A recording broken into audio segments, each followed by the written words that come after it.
আসসালামু আলাইকুম রহমতুল্লাহি ওবরাকাতুহু। গত ক্লাসে আমরা এই স্ক্রিনে এসে এই ক্লাসটা শেষ করেছিলাম, অর্থাৎ অ্যাডোবি প্রিমিয়ার প্রো দিয়ে আমরা একটা প্রজেক্ট তৈরি করেছিলাম এবং সেই প্রজেক্ট ওপেন করার পরে আমাদের সামনে এই ইন্টারফেসটা ওপেন হয়েছিল বা এই স্ক্রিনটা এসেছিল। তো এই স্ক্রিনের মধ্যে আসলে অনেকগুলো ফাংশন আছে, অনেকগুলো গুরুত্বপূর্ণ প্যানেল আছে। তো এই প্যানেলগুলো আমাদেরকে জানতে হবে, অর্থাৎ কোন জায়গাটায় কোন ধরনের ফাংশনটা আছে এইটা আমাদেরকে জানতে হবে। তো আমি যদি সবচেয়ে গুরুত্বপূর্ণ যেই ফাংশন বা সবচেয়ে গুরুত্বপূর্ণ যেই বিষয়টাকে আমি এখানে প্রথমে বর্ণনা করব সেটা হলো মেনুবার।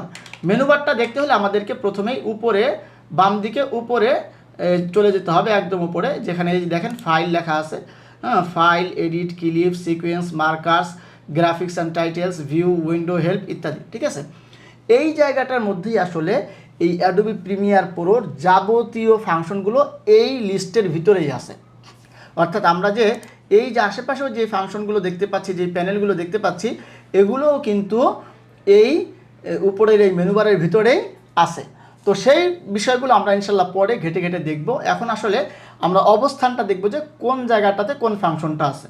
আচ্ছা, এরপরে দ্বিতীয় গুরুত্বপূর্ণ যেই ফাংশনটা বা যেই বিষয়টা আমাদেরকে জানতে হবে সেটা হলো টুলবার। অর্থাৎ যেই জিনিসগুলো দিয়ে আমরা আসলে ভিডিও এডিট করব, ভিডিওর মধ্যে সংযোজন করব কিংবা বিয়োজন করব, মন্দ জিনিসটা কেটে ফেলে দিব, ভালো জিনিসটাকে যুক্ত করব, এই যে ফাংশন অর্থাৎ কাজ করার যেই অস্ত্র বা কাজ করার যেই জিনিসপত্র, হ্যাঁ, সেই জিনিসপত্রগুলোই হলো টুলবারের ভিতরে আছে। তো টুলবারটা কোথায় আমরা যদি একটু দেখি, এখানে আমি ফোকাস করে দিয়েছি, এই যে এই জায়গাটাতে আসলে টুলবার আছে, এই জায়গাটাতে টুলবার আছে। এইখানে যেই ফাংশনগুলো আছে এই ফাংশনগুলো দিয়েই আসলে আমরা আমাদের ভিডিও এইখানে কি করব, এডিট করব।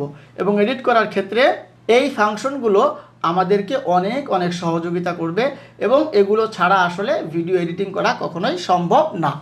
আমরা তো দুটো বিষয় সম্পর্কে জানতে পারলাম, একটা হলো মেনুবার আর একটা হলো টুলবার। তাহলে তৃতীয় আর একটা বিষয় সম্পর্কে যদি আমরা আলোচনা করতে চাই সেটা হলো প্যানেল। এখন এই প্যানেল নিয়ে যদি আমরা আলোচনা করতে চাই, প্রথম যে প্যানেলটার নাম বলতে হবে সেই প্যানেলটা হলো প্রজেক্ট প্যানেল।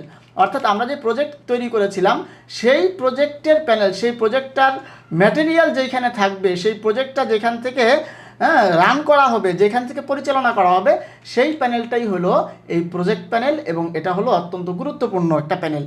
এই প্যানেলের কাজটা দেখার জন্য আমাদেরকে একটা ভিডিও এখানে ইম্পোর্ট করতে হবে, অর্থাৎ একটা ভিডিও এখানে আনতে হবে। তো ভিডিও আনার জন্য আসলে আমরা দুইভাবে আনতে পারি। একটা হলো এই যে ইম্পোর্ট মিডিয়া টু স্টার্ট, এখানে দেখেন আমি ফোকাস করে দিচ্ছি, এই জায়গাতে যদি আমরা ডাবল ক্লিক করি তাহলেও কিন্তু আমাদের যে ভিডিও ইম্পোর্ট করার জন্য যে উইন্ডোটা আসে সেই উইন্ডোটা চলে আসবে। কিংবা আমরা যদি রাইট ক্লিক করি, এই জায়গাতে রাইট ক্লিক করে যদি আমরা ইম্পোর্টে ক্লিক করি তাহলেও কিন্তু আমাদের এখানে দেখেন উইন্ডো চলে আসছে। তো আমি যেহেতু আগে এখানে কাজ করেছি এই জন্য আমার এখানে সরাসরি ফুটেজের যে ফোল্ডার, অর্থাৎ আমরা গত ক্লাসে যে ফোল্ডার তৈরি করেছিলাম, অতিরিক্ত কিছু ফোল্ডার তৈরি করেছিলাম, অডিও, এক্সপোর্ট, ফুটেজ, তো আমি এই ফুটেজের ফোল্ডারে দুটো ভিডিও ডাউনলোড করে তারপরে এখানে রেখে দিয়েছি। তো এই জন্য এটা আসলে আমার এখানে শো করছে, আপনাদেরটা হয়তো এরকম শো করবে না, আপনাদেরটা হয়তো এই হোম এই স্ক্রিনটা হয়তো আপনাদের শো করবে। আপনাদের যদি এই স্ক্রিন শো করে তাহলে আপনারা কি করবেন, আপনাদের সেই ড্রাইভ সিলেক্ট করতে হবে যেখানে আপনারা সেই ফোল্ডারগুলো, আমাদের কাজের ফোল্ডারগুলো তৈরি করে রেখেছিলেন। তো ড্রাইভে যাব, এরপর আমরা এডিটিং ক্লাস, অর্থাৎ আপনি যেই ফোল্ডার তৈরি করেছেন সেই ফোল্ডারে যাবেন, তারপরে সেখান থেকে ফুটেজে যাবেন। ফুটেজে গিয়ে এই ফুটেজের মধ্যে আপনি আপনার ভিডিওগুলো অবশ্যই রেখে দিবেন, হ্যাঁ, ডাউনলোড করে সেখানে আগে থেকে রেখে দিলে দেখা যাবে যে সেই ভিডিওগুলো এখানে শো করছে। তো শো করার পরে আমরা কিন্তু এখান থেকে ভিডিওটা ইম্পোর্ট করতে পারি। এই ভিডিওর উপরে যদি আমি ডাবল ক্লিক করি তাহলে এই ভিডিওটা ইম্পোর্ট হয়ে এখানে চলে আসবে। আবার আমি যদি এখানে একটা ক্লিক করে সিলেক্ট করি এবং অতঃপর যদি আমি ওপেন এই বাটনে ক্লিক করি তাহলেও কিন্তু ভিডিওটা এখানে ইম্পোর্ট হয়ে যাবে। তো ভিডিও এখানে আমাদের ইম্পোর্ট হয়ে গেছে। এখানে দেখেন সোর্স প্যানেল, একটা প্যানেল আছে, সোর্স প্যানেল নামে একটা প্যানেল আছে, এই যে এখানে দেখেন সোর্স প্যানেল, হ্যাঁ, সোর্স লেখা আছে। তো এইখানে এখন দেখাচ্ছে নো ক্লিপস, অর্থাৎ ভিডিওর কোনো ক্লিপ এখানে নাই, অর্থাৎ সোর্সটা এখন খালি, সোর্স প্যানেলটা খালি। আমরা যদি এই যে আমরা যে ভিডিওটা ইম্পোর্ট করেছি এটার উপরে ডাবল ক্লিক করি তাহলে কিন্তু আমাদের ভিডিওটা এই সোর্স প্যানেলে শো করবে। তো সোর্স প্যানেলে শো করলে আমরা কিন্তু আমাদের ভিডিওটা ভিডিও এডিটিংয়ের মধ্যে নিয়ে যাওয়ার পূর্বেই এই জায়গাতে একবার দেখে আমরা চেক করতে পারবো। আমার কথা বুঝতে পারছেন? আমরা কিন্তু আমাদের ভিডিওটা চালিয়ে এখান থেকে কি করতে পারবো, হ্যাঁ, চেক করে নিতে পারবো এবং অতঃপর আমরা কিন্তু আমাদের ভিডিও এডিটিংয়ের কাজ শুরু করতে পারবো। তাহলে এই গেল আসলে সোর্স প্যানেলের কথা। কিন্তু এই সোর্স প্যানেলের মধ্যে অনেকগুলো ফাংশন আছে। আমি যদি আবার একটু দেখাই ফোকাস করে, এই যে দেখেন ফাংশনগুলো, এগুলো কিন্তু সোর্স প্যানেলের ফাংশন। কথা বুঝে আসছে? তো এই ফাংশনগুলো সম্পর্কে বিস্তারিত আলোচনা ইনশাল্লাহ পরবর্তীতে আমরা একটা একটা প্যানেল করে আলোচনা করব। এরপরের কাজ হলো এই টাইম লাইন নিয়ে আমাদেরকে কাজ করা, অর্থাৎ টাইম লাইন, এই যে প্যানেলটা আছে টাইম লাইন প্যানেল, এই যে এইটাই হলো আসলে ভিডিও এডিটিংয়ের প্যানেল। এই প্যানেলটা সম্পর্কে আমাদেরকে এখন কাজ শুরু করতে হবে। তো এটা শুরু করার জন্য আমাদেরকে কী করতে হবে?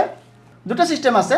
একটা হলো আমরা এই ভিডিওটাকে সরাসরি এখানে টেনে এখানে দিয়ে দিতে পারি। এখানে দিয়ে দেখেন, আমি একটু ফোকাস করে দেখাই, drop media hair to create sequence, অর্থাৎ সিকোয়েন্স তৈরি করার জন্য বা ভিডিও এডিটিংয়ের যে ক্লিপ, সেই ক্লিপ তৈরি করার জন্য এখানে মিডিয়া ফাইলকে কী করেন? ড্রপ করেন, অর্থাৎ এখানে ফালান।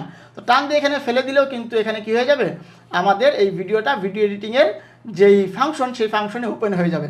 কিন্তু আমরা চাচ্ছি যে এইভাবে না, বরং আমরা সিকোয়েন্স তৈরি করে তারপরে আমরা আমাদের ভিডিওটাকে এইখানে আনবো। তো সিকোয়েন্স তৈরি করার জন্য কি করতে হবে?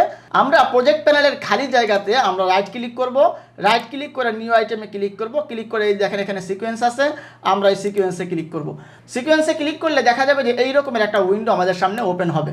ওপেন হলে আমরা এখানে দেখেন অন্য অনেকগুলো ফাংশন কিন্তু আছে, আমরা সেই ফাংশনগুলোতে যাব না। আমরা ডিজিটাল SLR এই ফোল্ডারের আন্ডারে 180 পিক্সেলের এই ফোল্ডারের আন্ডারে এই DSLR, হ্যাঁ 180 পিক্সেল 30 fps, হ্যাঁ এই যে এই ফাংশনটা, এই ফাংশনটা আমরা সিলেক্ট করব। সিলেক্ট করে আমরা ওকেতে ক্লিক করব। ঠিক আছে, আমরা ওকেতে ক্লিক করে দিলাম। দেখেন ওকেতে ক্লিক করে দেওয়ার সাথে সাথে আমাদের এখানে কিন্তু সিকোয়েন্স 1 তৈরি হয়ে গেছে। এখন কিন্তু আমাদের ভিডিও এডিট করার জন্য যে ফিল্ড, যে মাঠ, সেটা কিন্তু তৈরি হয়ে গেছে। তো তৈরি হয়ে যাওয়ার পরে আমরা কিন্তু আমাদের ভিডিওটা এখন এখান থেকে ড্র্যাগ করে টেনে, অর্থাৎ ক্লিক করব, ক্লিক করে চেপে ধরে তারপরে এখানে নিয়ে আসব। নিয়ে আসলে দেখেন আমাদের এই ভিডিওটা কিন্তু এই জায়গাতে শো করছে, এই জায়গাতে শো করছে। এই জায়গাটা হলো প্রোগ্রাম মনিটর বা প্রোগ্রাম প্যানেল। এই জায়গার নাম হলো কি? Program panel. এই প্যানেলে কি হয়? এই প্যানেলে হলো আমরা ভিডিও এডিট করার পরে কিংবা আমরা এখানে যেই ভিডিওটা দেই, এই ভিডিওটা যখন আমরা প্লে করি তখন আসলে ওই ভিডিওটা এইখানে শো করে, এই প্রোগ্রাম মনিটরে শো করে। অর্থাৎ আমরা ভিডিওটা যে এডিট করলাম, কাটসাট করলাম, কাটসাট করার পরে সেটাকে আমাদের দেখতে হবে না, প্রিভিউ করতে হবে না। তো ওই প্রিভিউটা আসলে এই প্যানেলের মধ্যে হয়, এই জায়গাতে হয়। তাহলে ইতিমধ্যে আমরা বেশ কিছু বিষয় কিন্তু আমরা জেনে ফেলেছি। 1 নম্বরে আমরা জানলাম মেনু বার, 2 নম্বরে জানলাম টুল বার, 3 নম্বরে আমরা জানলাম প্রজেক্ট প্যানেল, হ্যাঁ তারপরে 4 নম্বরে আমরা জানলাম সোর্স প্যানেল, 5 নম্বরে আমরা জানলাম টাইম লাইন প্যানেল, যেখানে সিকোয়েন্স থাকে, যেখানে আসলে ভিডিও এডিট করা হয়। আচ্ছা, এরপরে 6 নম্বরে আমরা জানলাম প্রোগ্রাম মনিটর বা প্রোগ্রাম প্যানেল। এই প্যানেলটা সম্পর্কে আমরা জানতে পারলাম। আচ্ছা, এর বাইরে কিন্তু আরও বেশ কিছু ফাংশন, বেশ কিছু জিনিস এখানে আছে। যেমন মনে করেন আমরা ভিডিওতে যে ইফেক্ট যুক্ত করব, সেই ইফেক্টগুলো কিন্তু এই যে এইখানে আছে প্রজেক্ট প্যানেলের নিচে, ঠিক এইখানে ইফেক্টের এখানে আছে। তারপরে ইমেজ এডিট করার জন্য ইসেনশিয়াল গ্রাফিক্স এই প্যানেলটা আছে। এরপরে সাউন্ড, সাউন্ড এডিট করার জন্য ইসেনশিয়াল সাউন্ড এই প্যানেলটা এখানে আছে। এখানে ক্লিক করলেই দেখবেন এই প্যানেলটা কিন্তু ওপেন হয়ে গেছে। এই ইসেনশিয়াল গ্রাফিক্সে যদি আপনি ক্লিক করেন, এটা দেখবেন এখানে ওপেন হয়ে গেছে। ইফেক্টসে আপনি ক্লিক করলে দেখবেন এটা ওপেন হয়ে গেছে। ঠিক আছে, এরপরে আমরা যদি দেখি লুমেট্রি স্কোপস এবং লুমেট্রি কালার, এগুলো আসলে কালার গ্রেডিং এবং কালার কারেকশনের জন্য এগুলো ব্যবহার হয়। এরপরে আছে এখানে লাইব্রেরি প্যানেল আছে, মার্কার্স প্যানেল আছে, হিস্টোরি প্যানেল আছে, ইনফো প্যানেল আছে। এগুলো আপনারা ক্লিক করে করে দেখবেন, দেখে নেবেন। আচ্ছা, এখন আমাদের কিন্তু মোটামুটি প্রায় সব দেখা হয়ে গেছে, কিন্তু একটা গুরুত্বপূর্ণ ফাংশন কিন্তু আমাদের এখনও কি হয় নাই, জানা হয় নাই। সেই গুরুত্বপূর্ণ ফাংশনটা হলো ইফেক্ট কন্ট্রোলস, যেই জায়গাটা আসলে আমাদের প্রচুর পরিমাণে কাজে লাগবে। আমি যদি এখানে একটু দেখাই, আমাদের এই ভিডিওটা যদি একটু সিলেক্ট করি, সিলেক্ট করলেই দেখা যাবে যে ইফেক্ট কন্ট্রোলসের মধ্যে অনেকগুলো ফাংশন চলে আসছে। অর্থাৎ ইমেজের সাইজ কেমন হবে, ইমেজের অবস্থান কেমন হবে, হ্যাঁ ইমেজ রোটেট করবেন কিনা, ঘোরাবেন কিনা, হ্যাঁ তারপরে ইমেজের অপাসিটি কেমন হবে। যদি আমি এখান থেকে 100 জায়গায় একটু কমায় দিই, বাড়ায় দিই, দেখবেন এটা নাই হয়ে গেছে, ইমেজ এই ভিডিওটা নাই হয়ে গেছে। তো এই রকমের, তারপরে স্পিড আছে। তো এই রকমের বেশ কিছু ডিফল্ট ফাংশন কিন্তু ইফেক্ট কন্ট্রোলসের মধ্যে দেখতে পাচ্ছি যখনই আমরা আমাদের ভিডিওটা সিলেক্ট করে দিছি। এরপরে যদি আমরা এই ইফেক্ট থেকে আরও নতুন নতুন ইফেক্ট কী করি, এখানে যুক্ত করি, তখন কিন্তু এই ইফেক্ট কন্ট্রোলসের ভিতরে আমরা আমাদের সেই ফাংশনগুলো দেখতে পাবো এবং সেখান থেকে আমরা আমাদের ভিডিওকে কন্ট্রোল করতে পারবো, ভিডিওকে আরও দারুণ একটা পর্যায়ে নিয়ে যেতে পারবো। তো আজকের ভিডিও এখানে রেখে দিচ্ছি, ইনশাআল্লাহ পরবর্তী ক্লাসে আমরা একটা প্যানেল করে একটা ফাংশন করে ইনশাল্লাহ জানার চেষ্টা করব। সে পর্যন্ত ভালো থাকবেন, সুস্থ থাকবেন, এই আশাবাদ ব্যক্ত করে আজকের মতো এখানে বিদায় নিচ্ছি। আসসালামু আলাইকুম ওয়া রাহমাতুল্লাহি ওয়া বারাকাতুহু।